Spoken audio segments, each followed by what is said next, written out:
जंगल का राजा शेर बूढ़ा हो चला था। उसकी शक्ति क्षीण हो गई थी। उसमें इतना बल शेष नहीं था कि जंगल में जाकर शिकार कर सके। इस स्थिति में उसके समक्ष भूखे मरने की नौबत आ गई थी। एक दिन अपनी गुफा में बैठा भूखा शेर लायन सोचने लगा कि यदि यही स्थिति रही तो उसकी मृत्यु निकट है। उसे कोई न कोई उपाय सोचना होगा ताकि बैठे बिठाए ही भोजन की व्यवस्था हो जाए। वह सोचने लगा और कुछ ही देर में उसे एक उपाय सूझ गया। एक चिड़िया की सहायता से उसने पूरे जंगल में अपने बीमार होने की खबर फैला दी।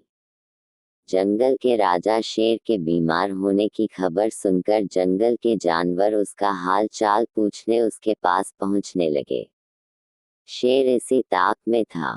जैसे ही कोई जानवर उससे मिलने गुफा में प्रवेश करता, वह उसे दबोचकर मार डालता और छककर उसका मांस खाता। हर दिन कोई न कोई जानवर उसे देखने आता रहता और शेर को गुफा में ही शिकार हाथ लग जाता। उसके दिन बड़े आराम से गुजरने लगे। अब उसे भोजन के लिए जंगल में भटकने की आवश्यकता नहीं रह गई थी। बिना मेहनत के उसे अपनी ही गुफा में भरपेट भोजन मिलने लगा था। कुछ ही दिनों में वह अच्छा मोटा हो गया। एक सुबह एक लोमड़ी फॉक्स उसे देखने आए। लोमड़ी चालाक थी। वह गुफा के अंदर नहीं गई, बल्कि गुफा के द्वार पर खड़ी हो गई। वहीं से उसने शेर से पूछा, वनराज, आपकी तबीयत कैसी है? क्या अब आप अच्छा महसूस कर रहे हैं? कौन हो मित्र? अंदर तो आओ। मैं बीमार बूढ़ा शेर बाहर तक तुमसे मिलने नहीं आ सकता। मेरी दृष्टि भी कमजोर है। मैं तुम्हें यहाँ से ठीक से देख भी नहीं सकता। आओ मेरे पास आओ। मुझसे आखिरी बार मिल लो। मैं कुछ ही दिनों का मेहमान हूँ। शेर ने फुसलाकर लोमड़ी को गुफा के अंदर बुलाने का प्रयत्न किया। शेर के बोलते समय लोमड़ी बड़े ही ध्यान से गुफा के आसपास का नजारा ले रही थी। शेर की बात खत्म होते ही वह बोली, वनराज, मुझे क्षमा करें, मैं अंदर नहीं आ सकती।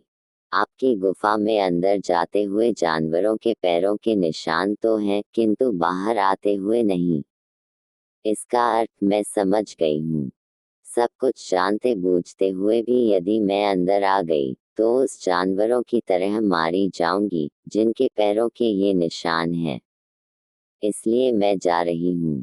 लोमड़ी ने जंगल में जाकर बूढ़े शेर की करतूत सभी जानवरों को बता दी। उसके बाद कोई भी जानवर शेर से मिलने नहीं गया। इस तरह अपनी बुद्धिमानी से लोमड़ी ने न सिर्फ अपनी जान बचाई, बल्कि जंगल के अन्य जानवरों को भी शेर के हाथों मरने से बचा लिया। सीख, मॉरल ऑफ द स्टोरी।